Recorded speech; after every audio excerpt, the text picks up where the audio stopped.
Well, Andy, just before we get on to all the game stuff, a new signing this week, Jayden Joseph coming in. How is he going to integrate into your plans? Really well, looking like he was trained this morning. So, yeah, delighted to bring him in. Obviously done a lot of research on all the players and people we bring into the football club.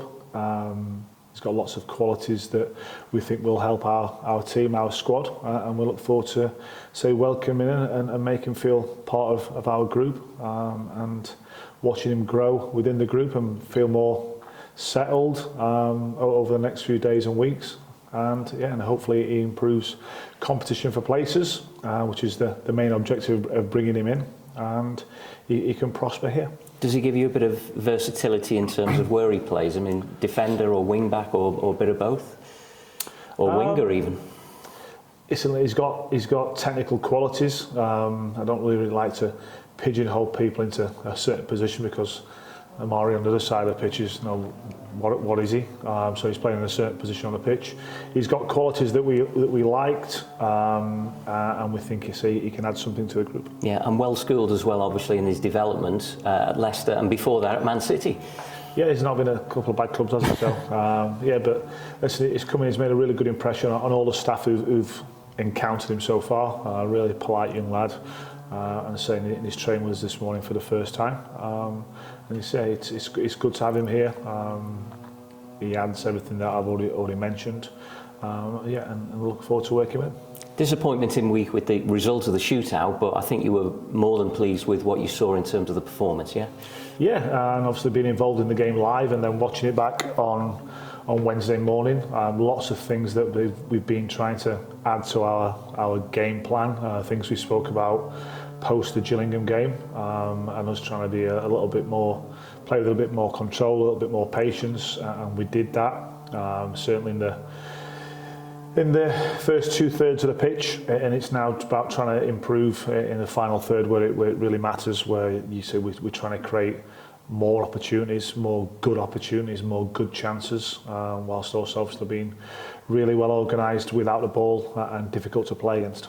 And in terms of 90-minute matches, you're still unbeaten as well. So do you sense, even at this early stage, a little bit of momentum going there? Yeah, I think so. And I think the more we work together, the longer we work together for, the more the players are going to learn about each other, their strengths and what are they likely to do in certain scenarios. Obviously, we're always trying to add to our game model in terms of what we're trying to do and what we're expecting of players in certain areas of the pitch, and the more we do that, the better we're going to get. Yeah, you've been denied a couple of times by late equalisers as well, so is that something that's part of your planning and your training in terms of how you set up, or is it just these things happen sometimes?